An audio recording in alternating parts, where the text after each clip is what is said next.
Good evening, good afternoon, good morning, good whatever it is, wherever you are, whoever you are. Welcome once again to Nerd Week Live, brought to you by us, the folks at Nerd Caliber, here on YouTube, here on Twitch, and here on Facebook Live. I'm Rodney Brown. I'm the editor-in-chief of Nerd Caliber, a first-person shooter as a cosplay photographer on Facebook, Burley_adopter as a tech journalist on the Twitters. Joining me tonight to go over a massive roster of news. Let's see, we're going to start with, I was going to say the one with a cap, but we've got a cap, a kind of cap, and somebody behind somebody with a cap. So let's go with the man in the gray cap. There we go. We'll go it that way. Byron, if you would. Hey guys, Byron McNeil, aka Byron D0, contributing writer, social media specialist, I guess, a bunch of other things for Nerd Caliber. Glad to be here. Not going to do any drops tonight, but I will simply say this: the final countdown. There we go. And feel free at the end of the show to do any drops that you want. And the colorful, the wonderfully colorful Lewis, if you would. Sorry, I had my mic on because our video was playing in the YouTube. But anyways, hey guys, it's great to be back once again. I really enjoy coming in with my fellow colleagues to chat about a bunch of things that we're looking at. Rodney always puts together these amazing lists for us to pull from. So name's Luis Correa. Crash the Photos if you want to check me out on Instagram. And if you'd like to play some games, Crash the Stampede on Steam. I'm currently getting my ass handed to me in the forest, which is a fun game to play, no plug. But so I look forward to having a wonderful conversation tonight. And by all means, everyone jump in on that chat and just jump in on our topics, man. We want to hear from you. Luminous, it's always great to see you. I did that shout out before Rodney, so he's probably going to kill me later. Nope, that's just fine. And I will say, thank you for the credit for pulling this stuff together. All the team contributes ideas, and that's great. Because there's stuff I don't see that people will drop in there, and I go, ooh, that's cool. And also on the team tonight, and on our team for, gosh, ever. Longer than I've been with Nerd Caliber. Ashley, Really? if you would. Hi, everyone. My name is Ashley Lauren Rogers. I am a playwright based out of Brooklyn, New York. I'm also a content contributor to Nerd Caliber. I really got to write an article. It's been quite a while. But yeah, I am also a podcaster. My podcast is the Is It Transphobic podcast, where me and a number of trans and non-binary folks sit down, consume a piece of media, and ask, is it transphobic and is it enjoyable? Because sometimes it can be both. A pretty open way of looking at it. There are a lot of things that I think are pretty horrible from a moral standpoint that I'm just not ever going to agree that it can be enjoyable. So that's pretty neat. Honestly, same. Sometimes that is what we find, but we're open to the idea that it could be fun. Awesome. All right, and even though Lewis has already called you out, Luminous, welcome to the show. Cool Swag Boy, welcome to the show. Harry Brady, welcome back. Undertale Outer Sands, welcome to the show. And we'll do the quick check. We generally don't seem to have a whole lot of other people doing a lot of chatting. I am watching now. Why'd you leave that? On the other platforms, but I'll keep an eye on those as the show goes along. We got a lot of stuff. We're going to start with a rumor, and we're going to end with a rumor, but different rumors. So first topic tonight is of course an image from the classic Batman the Animated Series, Bruce Timm's amazing work. There's a rumor out there that there is an animated series sequel being developed for HBO Max. And the rumor was dropped on Kevin Smith's Fat Man Beyond podcast. And both Kevin Smith and his co-host Mark Bernardine say that it is a rumor. That's it. No confirmation. Nobody's heard any confirmation. But they both say they've heard this rumor. And this article on comicbook.com kind of says Smith had his hand over his mouth and was giggling. And so either implying he knows something. Greg, welcome to the show. Batman the Animated Series is you. Meat Popsicle. There you go. I get it. And do we think this could happen? Do we want this to happen? is this just Kevin Smith talking up the fact that Batman the Animated Series is finally moving over to HBO Max, and that makes him happy? I would love to see more of it, but at the same time, I kind of I worry about trying to make it too modern. Trying to just trying to put too much of a modern flair on it. It's like the animated series, Justice League, the entire Timverse is timeless. So if they can like keep that in mind, I'm all for it. All right. Yeah. I mean, I kind of in the same vein. There was something amazing about that series that it was anachronistic. Even like, you can kind of look at it and you can say, oh, it's sort of like the 1920s, but it wasn't. And so for me, like, yeah, if they start messing with the time, then it's not a completely the same thing. But at the same time, there's a lot of social things that they could try and do that would change that and make that more updated. But I don't know if we need it, honestly. I'm here for it. I'm excited to see what they would do with it if this is true. But at the same time, I don't know. That series was so good. I don't know that it needs more. Yeah, that's a very good way of putting it. Like, I genuinely am very conflicted because I love Batman. I love all the Taz series, and watching Batman Taz transition into Superman Taz and the art style shift in season 4 or 5 of Batman to go into Superman Taz, and then that transitioning into Justice League. Yes, it's hard to be like, yeah, I want more Batman Taz, but also you guys are really milking the hell out of Batman and it's driving me up the wall. And how are you going to convey, because part of the reason of Taz having its look of 1940s 50s but also modern technology wedged in there somewhere was to get around censorship. So it's like, you're not going to have that problem on HBO. Anybody who's seen Rome knows there's no problem with censorship. I just want that sweet bat peen. No, I'm sorry. I'm sorry. Well, you can get it in comic book form. Yeah. And also Batman Beyond.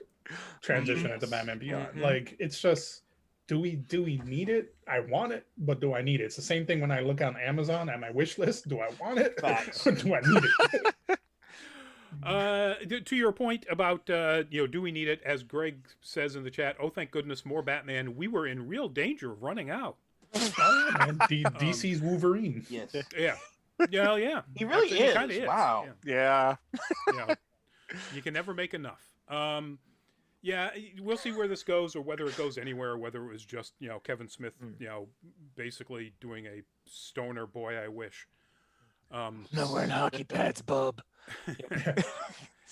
All right, next up, quick bit of news here. If you're a fan of the Muppet Show, and who isn't, the original Muppet Show, 1976 to 1981, they are all going to be on Disney Plus starting February 19th. So in a month, literally a month, you get to see all of those wonderful bits. And I'm a fan. I watched it, of course, slavishly back then. And so I'm really looking for...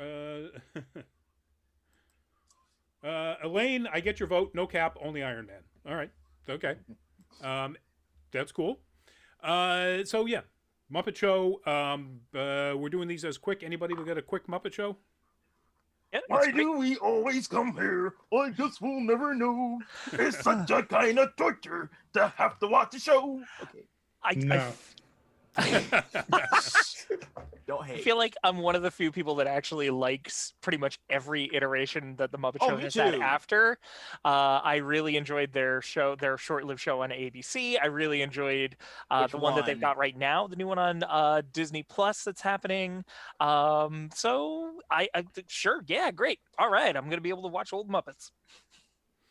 I'm the same though. I grew up with it, but it never, like, Muppets would never really appeal to me. Same like stuff like Fraggle Rock. The only thing that I've ever enjoyed about Muppets is Statler and Waldorf. Statler and Waldorf. Yeah. And every time Rodney and I are at the Cape at the Cape booth together. That's exactly how I envision us. Elaine, yes, it's time to play the music. It's time to light the lights. And Elaine is apparently Grace. How are things in Florida, Grace? Welcome to the show. Thanks for joining. All right.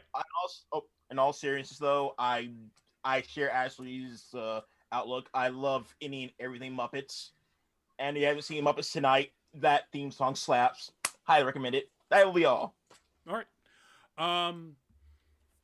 This is, of course, the wonderful Michael Pena, who has just been named as the replacement in Roland Emmerich's upcoming sci-fi disaster movie Moonfall, replacing Stanley Tucci, who couldn't actually make it to where they're filming because of COVID restrictions in flights.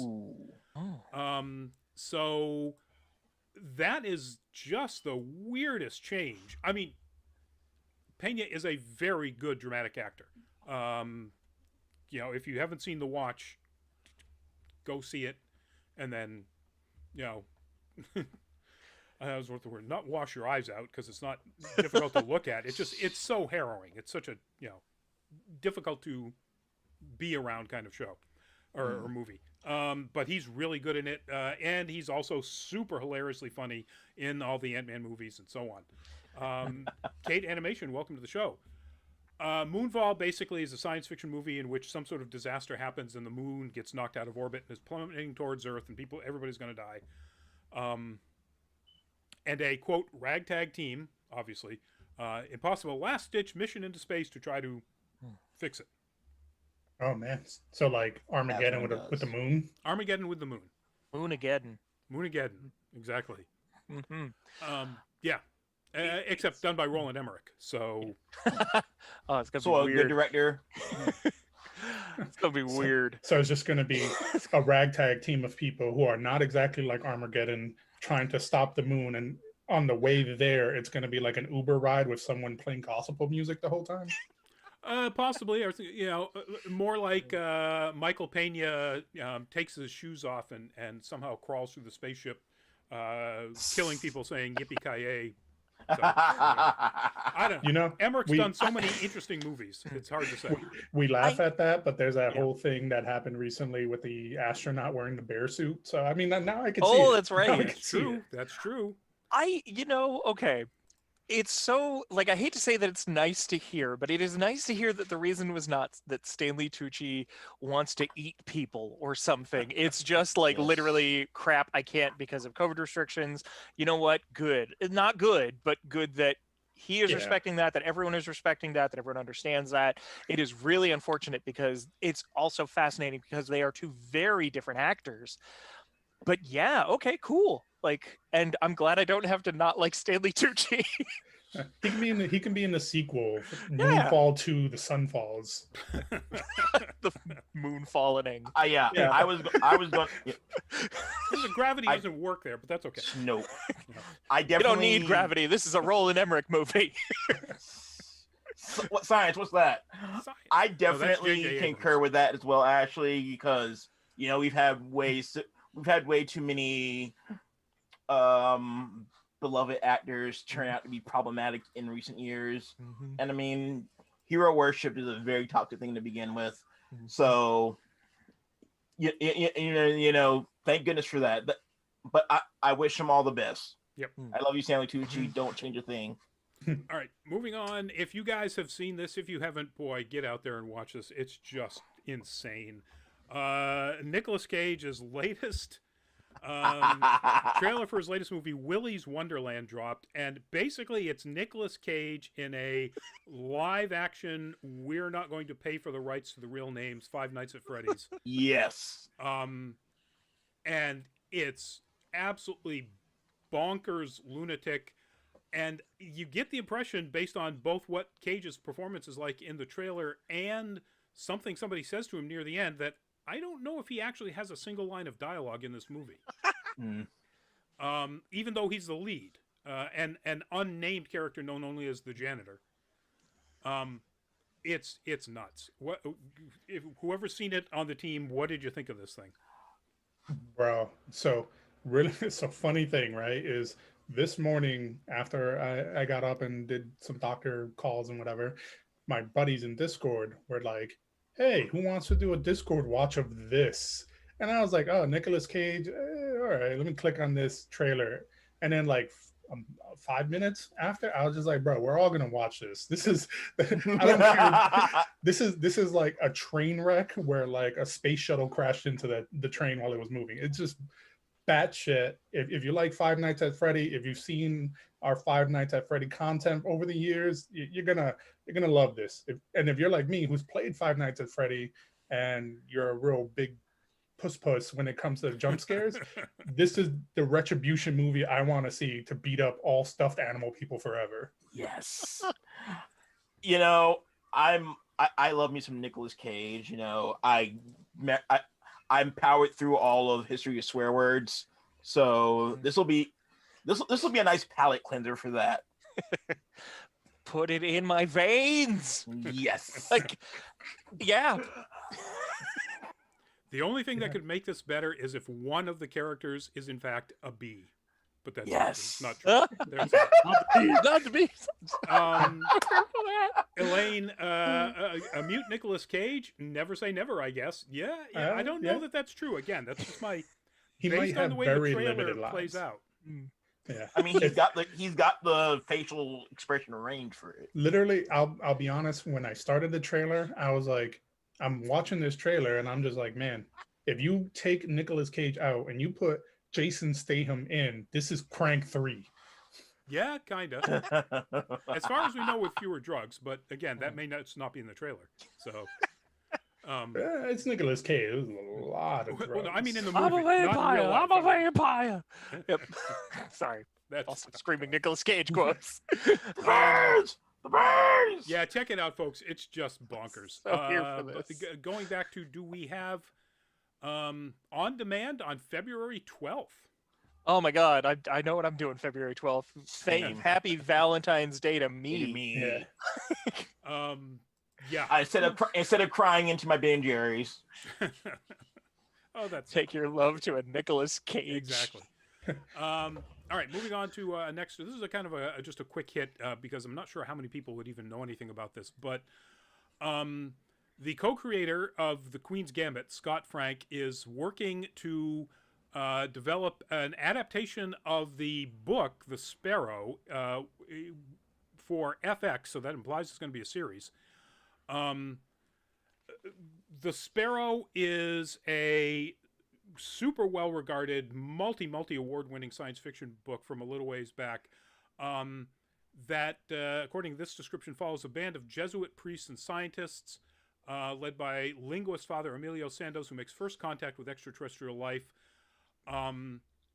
What that does, well, that leads to some pretty horrible stuff, and what that does when the scientists and the priests come back to Earth, which leads to even more horrible stuff, is deeply philosophical work. So I'm not really sure how this is going to play out necessarily as an FX series or anything like a TV series. This would be like trying to make a TV series of Arrival. With more possible, see, I don't want to give away anything, horrible things happening. And a lot of, basically courtroom drama, except it's not courtroom, a lot of, internal political drama within the Catholic Church that sort of plays out like courtroom drama. Yeah, now, Not familiar with it, honestly. yeah, it's really obscure. Like I said, it won a ton of awards when the book came out, but, you think about the concept, this deeply philosophical book about a bunch of priests who are, among the first people to meet aliens on another world, and that sort of screws up religion and like a lot of other things. Oh. Sounds interesting enough. Yeah, I mean, when you hear someone describe to you what the Queen's Gambit is, it sounds boring, but then when you watch it, it's still not necessarily my cup of tea, but it's very well done and it's very intense. Yeah, That's fair. So yeah, that's a good point. Yeah, and so maybe this guy would be the guy to pull it off. Yeah. But anyway, this is just announced, so we have no idea when this is going to actually happen. probably a few years from now. Moving on, and speaking of books, this is in fact a still from a movie, The Movie, and I will go to my grave saying this is one of the best movies of the 1980s, possibly of the last century. Buckaroo Bonsai is finally getting a sequel in the form of a novel, and from the original screenwriter. And Nice. it is being published by, of all things, Dark Horse Press, which I just discovered a few weeks ago is in fact actually a book publisher now, in addition to being a comic book and graphic novel publisher. So this is a novel, as far as I can tell. I'm very excited for it. I would rather it be a movie, because I think Buckaroo Bonsai lends itself as a concept to visual art and just, allowing actors to be the craziest people they can possibly be. That literally made John Lithgow from a super obscure character actor to, holy crap, this guy knows how to just eat scenery for lunch. And it's an absolutely fantastic movie. So I've seen that movie 3 times, and I'll be perfectly honest with you. The first 2 times, I was like, I don't know what the hell is going on. There's these Rastafarians fell out of a hole, a circle that had teeth, and they're traveling through the men. But the third time, I completely understood it, and it just coincidentally, I was utilizing things that enhanced the visual aspect of it. now, I don't do those things. Like your glasses, right? You were using your Yeah. glasses. Exactly. Oh yeah. Hearing The ones I aids. picked Your up down the visuals, street. yeah. You had your hearing aids in. There you go. I don't do any of those particular awareness enhancement stuff, but I get how this really would be improved using those. It made sense to me after I came back from the eye doctor, and I took care of that. It was a lot better. And Elaine, thank you for the compliment. Yes, and thank you for the quote. Wherever you go, there you are. There you are. Yeah. I will say, I'm a fan of the movie, and there's a really interesting video essay by Bob Chipman talking about the attempts to make some sort of sequel or some sort of reiteration of the legend of Buckaroo and Bonsai in the past that have failed, and it makes me so happy that one of these finally got off the ground. Yep. Yeah, that's fair. I'm impressed that they very much tried that style of you're in the middle of a story, and this is a thing that you pick up if you're a comic book fan. This is a thing that you pick up if you're a pro wrestling fan. No matter where you start, there's so much in the backlog that doesn't actually exist for Buckaroo Bonsai, but there's so much in the backlog that you are jumping into in the middle of, and that's what that movie is supposed to be. And it's so, especially if you don't know that, it is so hard to get into. I've started it 3 times. I still have never finished it. But I respect it. It's cool. Yeah, I'm glad it's getting a novelization. If I genuinely was going to make a brief comparison, I'd literally be like, Kung Fury is a modern kind of interpretation of Buckaroo Bonsai. Kind of, except Buckaroo Bonsai takes itself 100% seriously, which is, I think, why, for me, the humor hits even better. And just as I'm old enough that I owned Pinky Carruthers' tie there, although in red and black, not pink and black. I owned Clancy Brown's jacket. Yes. Yeah. Anyway, I'm old. So weird. I just want Jeff Goldblum's hat. Yeah, exactly. Or I didn't own Perfect Tommy's jacket. That's just a little too 80s for me. Anyway, moving on to another book article. Or topic, kind of a different book. So we finally found some more detail about the upcoming Amazon Lord of the Rings series. We knew it was set in the Second Age, but we've got a little bit more information about exactly where they're going with that. They put out a release, one sort of confirming it and talking in a lot of generic terms about the struggle that's going on there. Basically, if you know anything about the story of the fall of Numenor and Sauron's betrayal of men and elves, the creation of the rings, that's the story they're telling. But this has one really interesting bit of information in this quote directly from Amazon's marketing. Beginning in a time of relative peace, the series follows an ensemble cast of characters both familiar and new. So this is set in the Second Age, which is so it's pretty close to 4,000 years prior to the Lord of the Rings, or 5,000, I guess is what they say officially, prior to the Lord of the Rings. So the reason I chose this is because Elrond is one of the very few characters that is, familiar to us from the Lord of the Rings stories and movies that could possibly be around. Galadriel too, but basically the elves, and that's it. Dwarves aren't that long-lived even, and certainly not men. Even the long-lived Númenóreans that people like Aragorn are descended from. Now, the Númenóreans, those are the ones that are living next door to Jerry Seinfeld, correct? Númenor! They're the ones that fight with Well abacuses. done. Yes. Thank you. I was waiting. I thought they were in The Sting.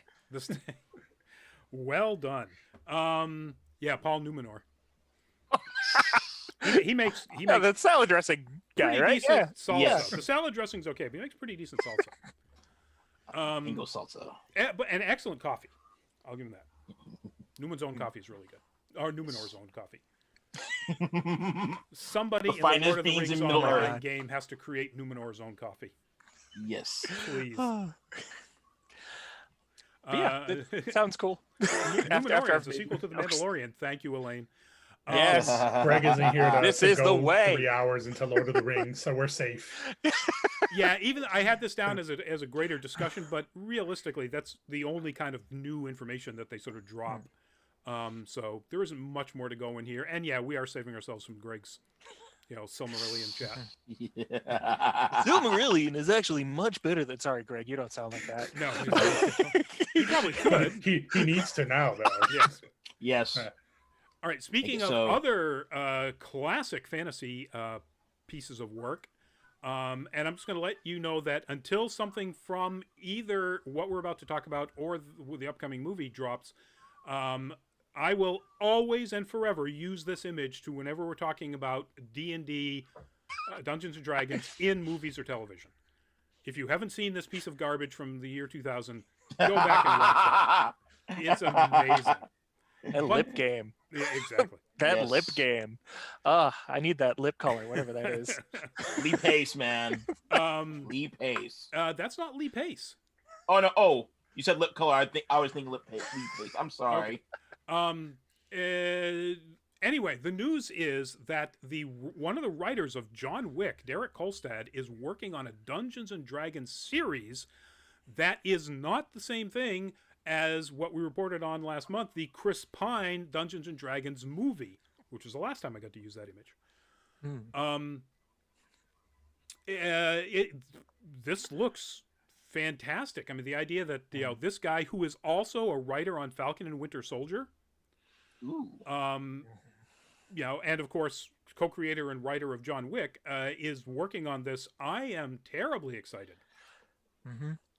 Like. No, Ashley, go ahead. Okay. Well, I was just going to say, like, John Wick did such a good job of subverting expectations of a regular Hitman piece, and it created an entire world of, like, within this, like, not the Hitman, but, like, Hitman universe. Well, let me just say, funny thing, he is also working on an adaptation of Hitman. Great. Who's okay. not surprised on that? But yeah, like, so I'm fascinated, particularly because of with Dungeons and Dragons. It's just a world that you can play in, and very often studios don't understand that. And when a studio is kind of understanding of that, and you're tapping someone like him, it makes sense. And I'm curious where they're going to go with it. And, there are so many different places that he could go with it. So great. Give it to me. I want this. Put it in my veins. Yep.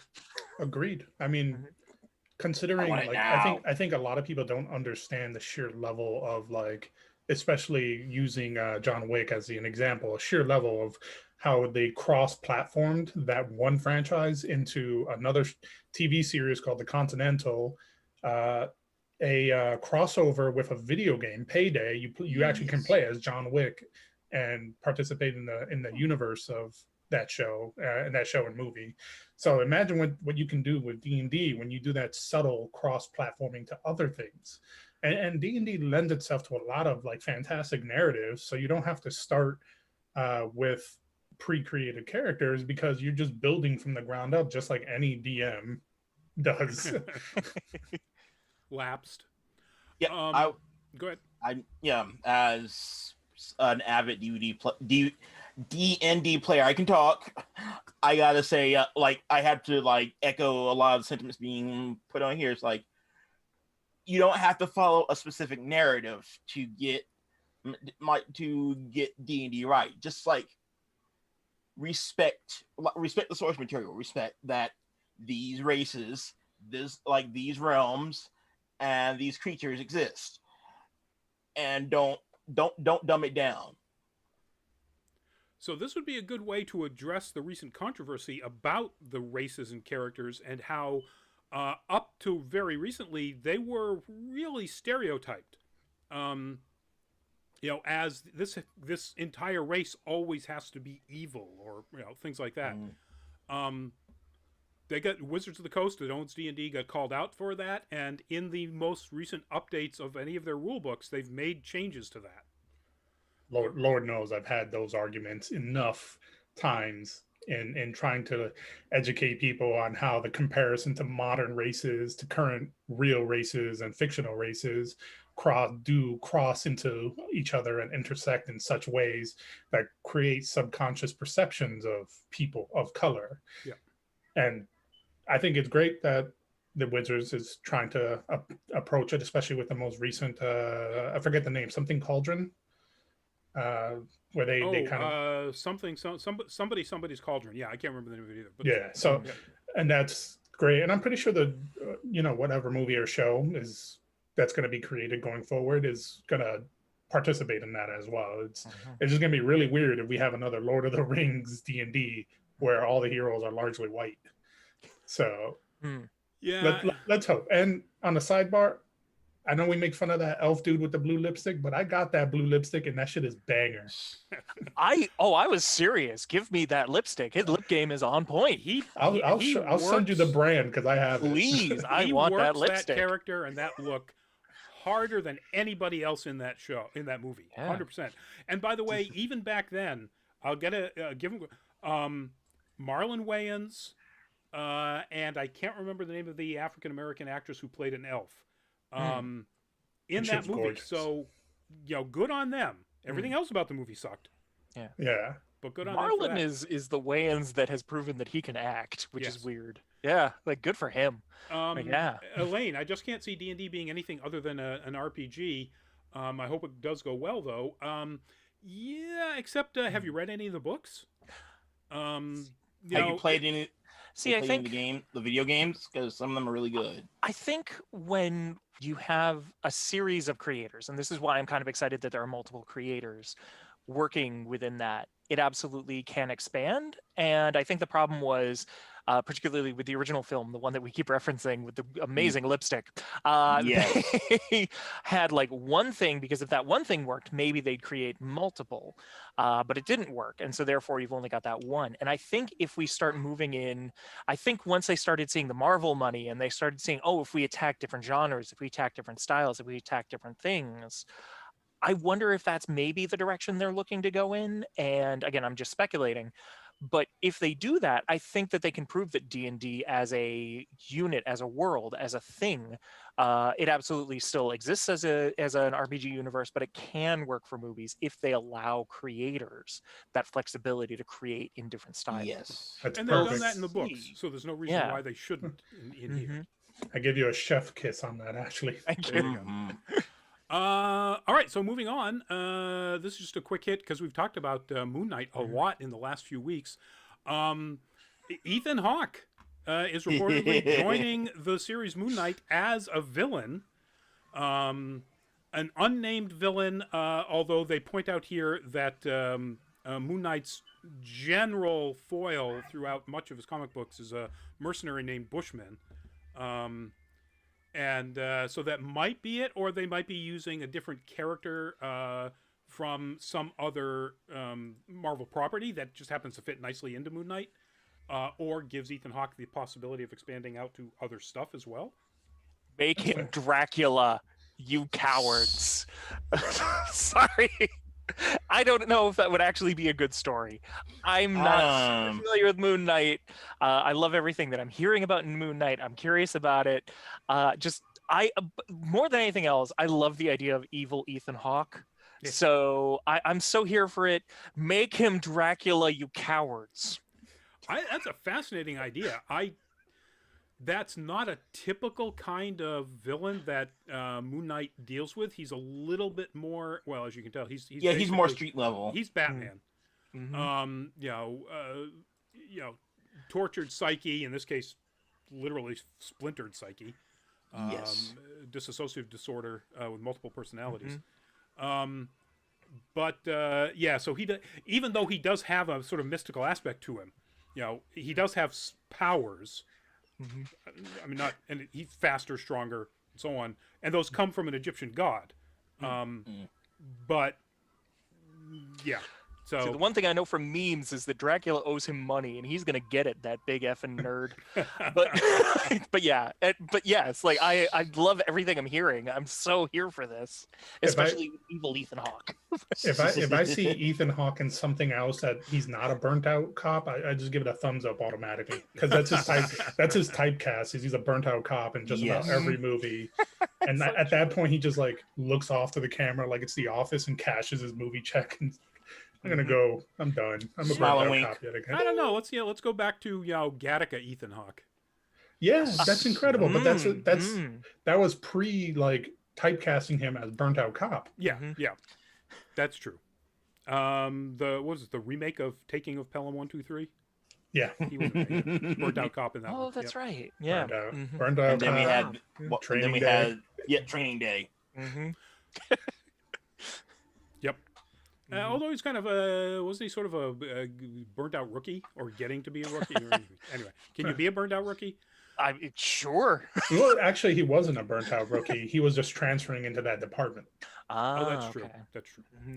Mm-hmm. And I didn't say anything to you, my Echo Dot. Don't you turn on.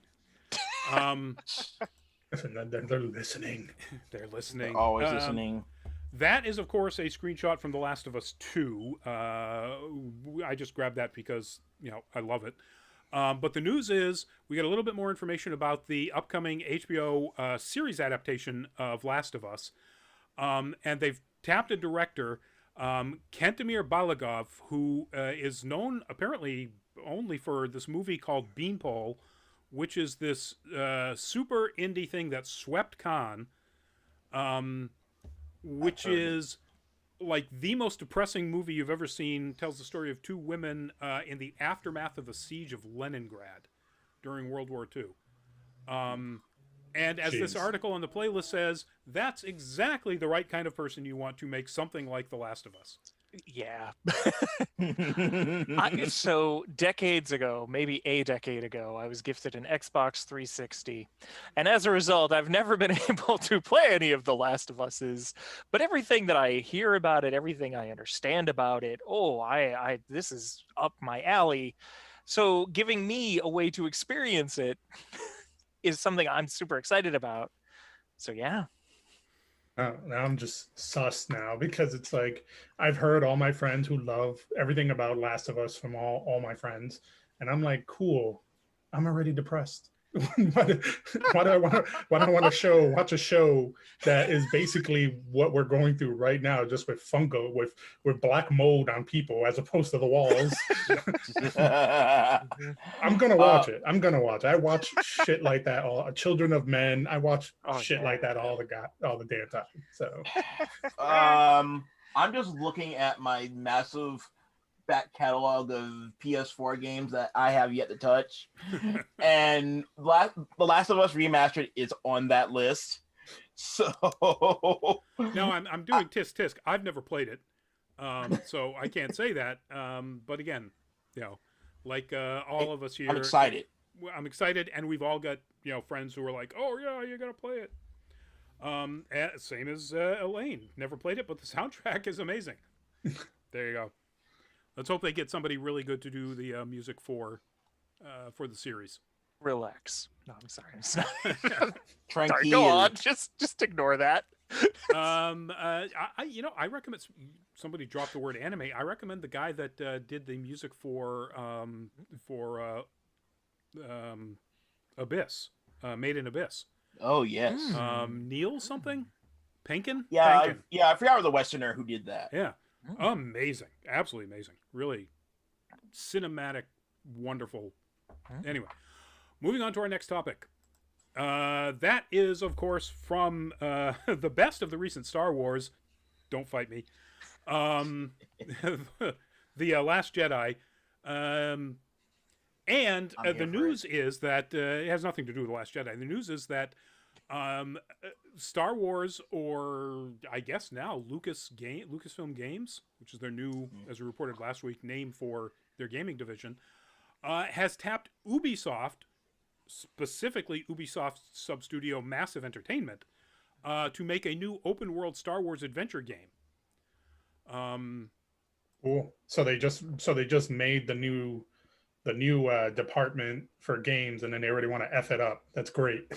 Well, so first off, one of the big things in news in here is that it's not EA. And back in 2013, EA signed this really big contract. EA is so worried about the reaction to it that they actually had to put out a press release saying, "Oh, God, no, really, we're still making Star Wars games too." Paraphrasing. Nobody cares. And EA's been, gotten so much crap for some of the truly awful things they've done in the last few years to Star Wars. But Jedi Fallen Order was pretty well received. It was. I'm playing through that right now, actually. Yeah. Spectacular. So, they don't always have to make a piece of garbage. And Ubisoft doesn't always have to make, pieces of garbage or basically be a garbage company that, turns its back on claims of sexual abuse and harassment. I was just about to bring that point up, because it's just like, I would be more excited if the CEO's family wasn't trying their best to protect people who have been associated with sexual harassment. Yeah. I am excited for the potential, because it means that other companies are able to make Star Wars games. Maybe this is going to be only EA and Ubisoft, which if that's the case, then I'm going to probably eat my words on that. But the hypothetical has been, because EA has had that, we are the only company that is making Star Wars, and they basically put out 1 or 2 games, and then by the end, they finally put out Jedi Fallen Order. They finally put out these things. And I really feel like that was absolutely them, because you look at how many games, there were at least 3 games that were ready to roll. They were about to start moving forward, and then they got cut. And so this is Star Wars. They had 3 giant movies out and basically 1 game during that period. And that game was under so much scrutiny for being either not fun, or when it was fun, it was such a grind. So, hey, I'm here for it. I'm very here for this. And I mean, and let's look at some context here in terms of Ubisoft, okay? Because making the comparison with EA and Ubisoft, okay, but it's not necessarily a fair comparison, because if Ubisoft is being tapped to develop an open world game, Ubisoft has created Division 1 and 2. Right. To be clear, the Swedish studio Massive Entertainment specifically is the one that did the Division games. So right, but they're under Ubisoft. Right, so. And they are the ones that are tapped to do They're this new also Star doing Wars game. Yeah. Mhm. And Division 1 and 2 aren't that great. Yeah. That's sort of where I'm going with this. Is that they're Didn't not they do that the most great. recent one too? Yeah, 2. Yeah, and then, Massive did Oh both, yeah, both Division yeah, games. the problematic one that used the Black Lives Matter logo. and then there's a well, that was a mobile game, but yeah. And Breakpoint, which they had to completely re-engineer the game from the ground up because the gameplay was so garbage that they had to include a new mode that was basically a revamp of the game from the ground up. Assassin's Creed games, which most people are 50-50 in how they feel about it. Some people think Valhalla is great. Some people blah, blah. Like the only thing that they've made that's open world that everyone is largely behind of is that Phoenix Rising game. Yes. Immortal Oh, Phoenix right. Rising. Mm-hmm. So Well, and even then, there are people who are sure, yeah. but in this case, in that specific game, that's a minority. Yeah. But Yep. whereupon the other ones, it's like maybe 50-50 in terms of like, you know, because their open worlds are big and intricate and boring. Yeah. Yeah. Yeah. I don't think I want boring in a Star Wars game. The last thing I want is boring, especially in an open world game, because I'm not going to be like, I want to be lightsaber wielding dude. And by the way, I'm not a fan of Jedi and Sith or whatever, but I don't want to be a Binaries. lightsaber wielding dude jumping into a speeder to drive around to meet up with carbon copy people who give me information and no life. And Ubisoft is renownedly known for their glitches in their open world games. So Look, you can jump into the speeder. You just, you could get there faster if you paid $10 for a Right. speeder accelerator. That's Well, Or but you could- then again, that is That's also EA's, EA. Oh yeah. call. That's their particular calling card right there. Well, I mean, Ubisoft has implemented that into some of their more recent games, True. like True. Phoenix Rising. Mm-hmm. Or did they? I didn't know about Mr. that. Krakowian, welcome to the show. Fallen Order was a great game. It was just too short. There you go. Elaine, just remake and update KOTOR. Heck yes. yes. Or that you is coward. Heck valid. yes. But don't get current BioWare to do it. Yeah. Heck no, don't do that. So just to be clear, when you were talking earlier about the game with the Black Lives Matter, that was a mobile game, and it wasn't Division. It was actually a game that took characters from all kinds of Tom Clancy properties. And you could sort of play as any one of them, Are there including characters like in Tom Sam Clancy? Fisher. Oh, that's right. Clancyverse. So that didn't really have anything to do whatsoever with any of this stuff, other than that there were some Division characters in there too that you could play. I I guess. keep forgetting Tom Matt Chills, Clancy welcome to properties the aren't show. just person with gun one, person with Person gun with gun two. two. No, yeah. It might as Like, well. yeah. be. Yeah. You have Sam Fisher, person who with has night a vision. rocket-powered elbow, knocks you out. He has a gun, but his elbow is more dangerous because it's Muay Thai. All right, so there's enough about that. We'll have to see how this what happens. Oh, and Elaine said, "I'm excited, but knowing that the new HP game has been pushed back, it'll be a while until we see it." Yeah, there's zero information about when we'll see that. They just announced that they've been given this, order. So, if it's CD Projekt Red, it'll probably be 3 years, and it should have been 6. Who knows? It'll probably glitchy as hell. Exactly. But also, speaking, we didn't do this last week because it dropped right before our show last week, but Lucasfilm Games has also given Machine Games, the guys that make the Wolfenstein games, a new game based on Indiana Jones. So, Crash, like you said at the very beginning of the segment, Lucasfilm Games got their new name, and then they're just throwing money everywhere. Yay. Mr. Krakowian, we're not going to talk about that. You can chat in the chat if you want, but that would get us demonetized. So, feel free to chat about that sort of stuff. So we're not going to do that. So we'll have no comment on that. Moving on to our next topic. Anyway. Okay. I'll mention what he said it's after, fine. or go to the YouTube live stream and look at the chat. That is, of course, the Disney. And the news is Disneyland, and I assume Disney World as well, but this is just reporting that Disneyland, in this particular article, is canceling the annual passport program And Deadline tracked down confirmation that they're not just canceling it going forward, they are canceling existing passports and refunding the money to anybody who held an annual passport program. I can understand why. Yeah. COVID shutdowns, way fewer attendees. I get it. Canceling existing programs and giving people their money back. At least they're giving them their money back, but that's kind of crappy, Disney. I mean, just close down the park. Like, it sucks, but just like, I get it.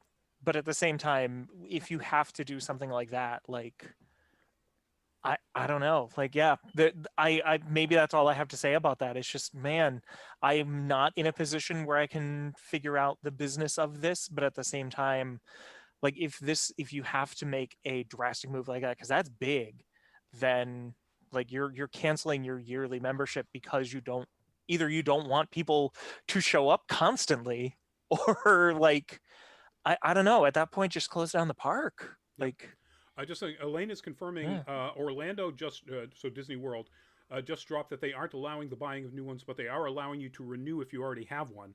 So apparently this is just a decision for the California Disneyland.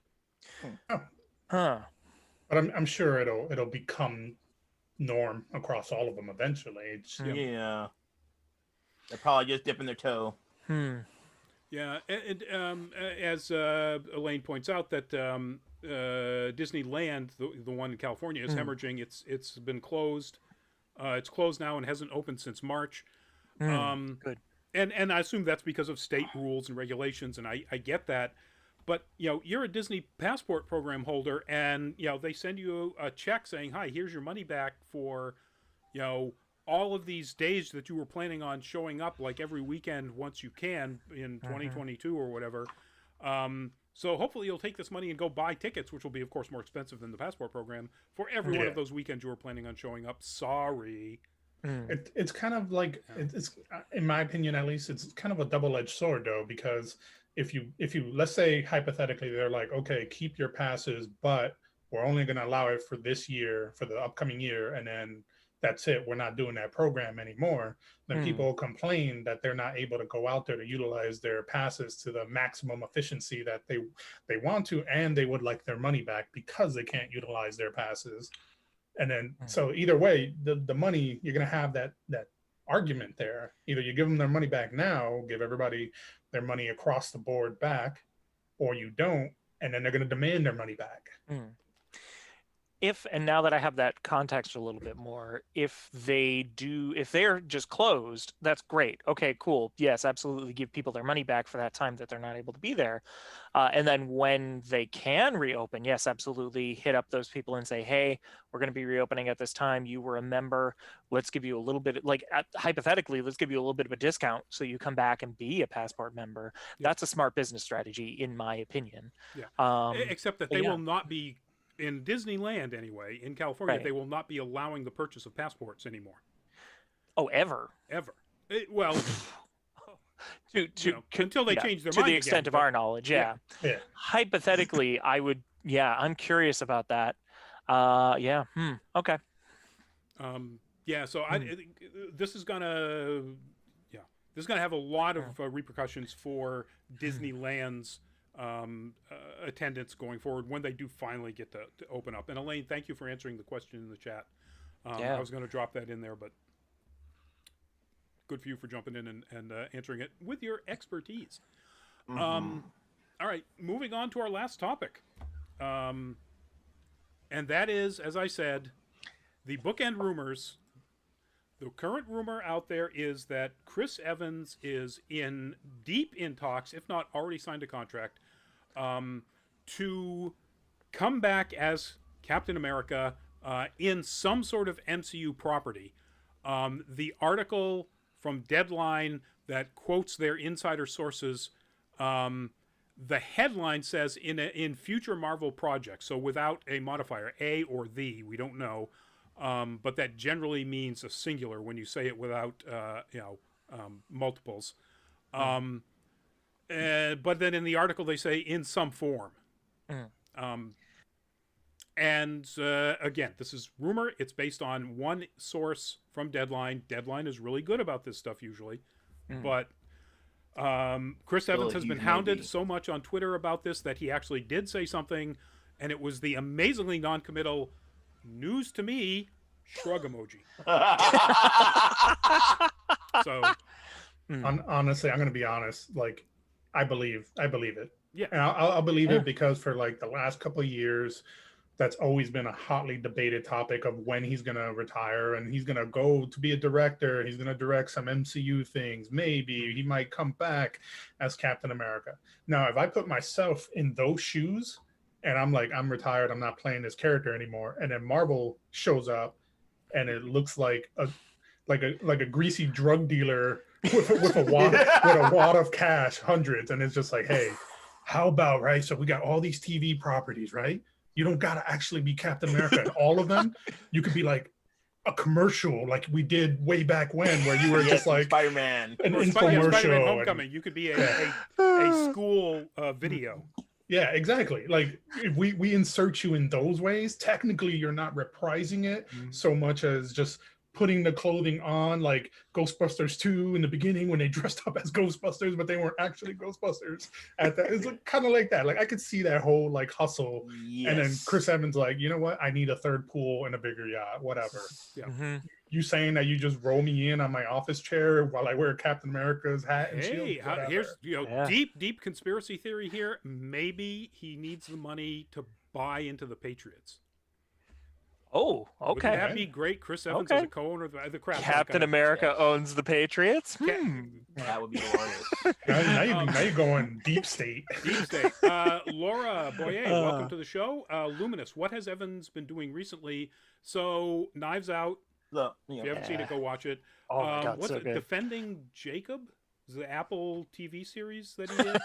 Sorry, I don't mean to laugh. I just don't see Apple TV. Pretending to be Scrooge McDuck and just diving into money. Yeah. Well, and there's that. Those are the two things that come to mind immediately. Very much like everyone is saying, with enough money, like being a lifelong wrestling fan, just because someone is retired doesn't mean there isn't a check that you can cash that will stop you from being retired for a minute. Exactly. Hi, Shawn Michaels. But to a lesser extent, Joshua Seth, who was the voice of Ty in Digimon, like he even said in a YouTube video once, he's like, "I'm retired, not dead." Yeah, and he came back and reprised it for the movies. And I think for me, I just really want this to be when they finally introduce the Fantastic Four, so that he can just shake the hand of whoever's playing the Human Torch. Yeah. It's like looking good. Could look better.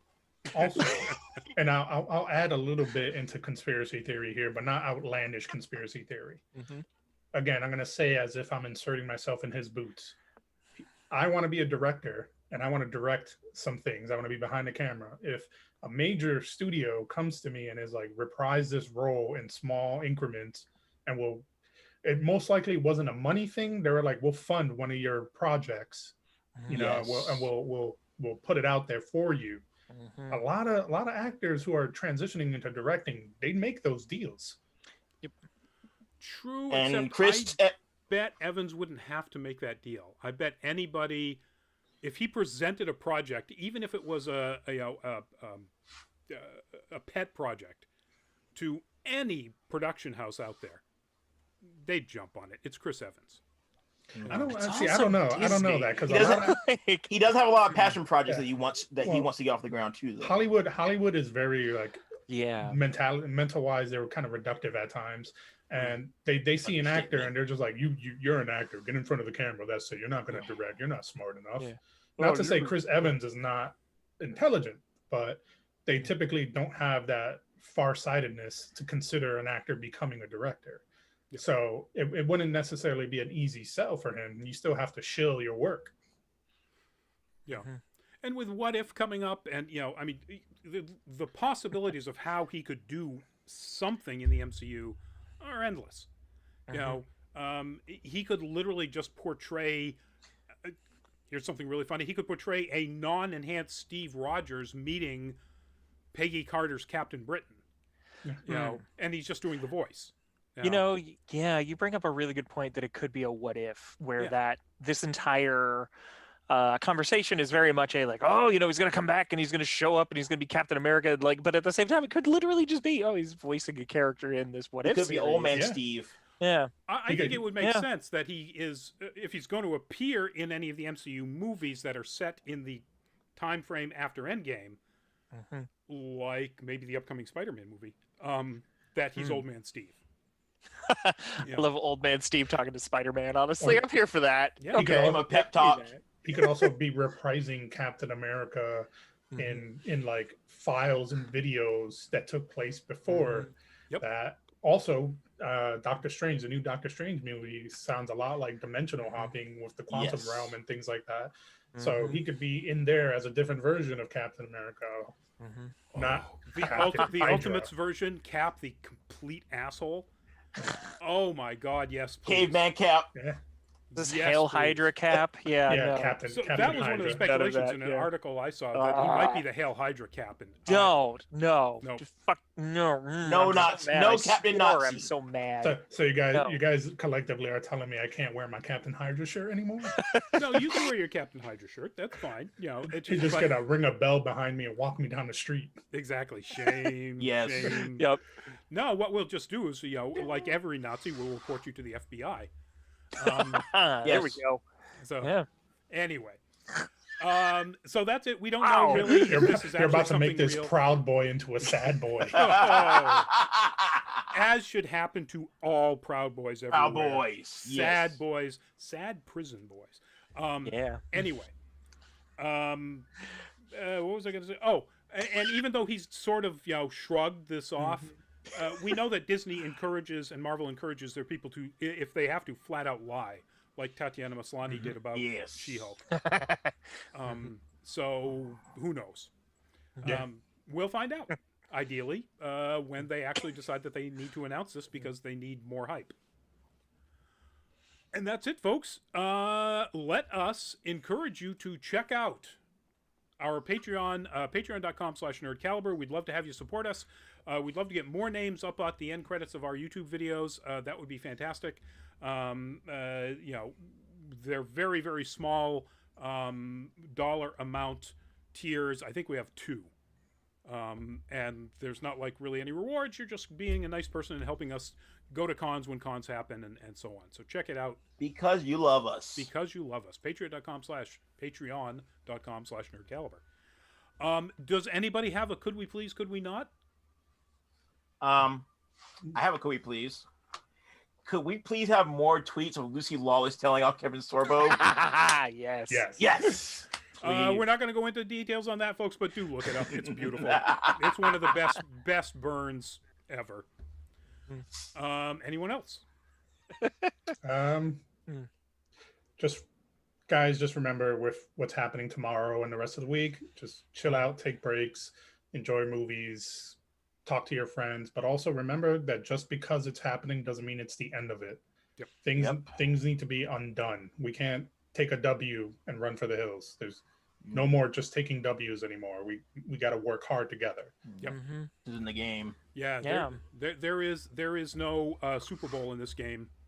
It's just a nonstop series of championship games. So keep playing, folks. Like Belichick says, no days off. Exactly, no days off. And so with that, folks, as always, we remind you to stay safe. There's worse news about variants popping up. We just had it appear here in Massachusetts. Sorry, y'all. They are now, it's generally 50% more contagious. There is still speculation about whether or not the vaccines are less effective on the variants.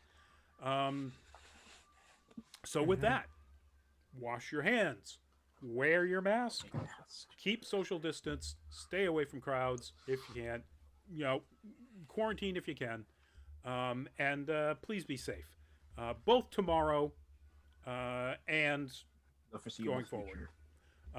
And so thank you very much. Quick arounds, again, Rodney Brown, editor-in-chief of Nerd Caliber. Ashley, say goodbye. Bye, I'm Ashley. Go to isittransphobic.com for more things about transphobia, I guess. There you go. Lewis. Guys, it was fantastic. We had a lot of energy tonight. I enjoyed the questions and the comments.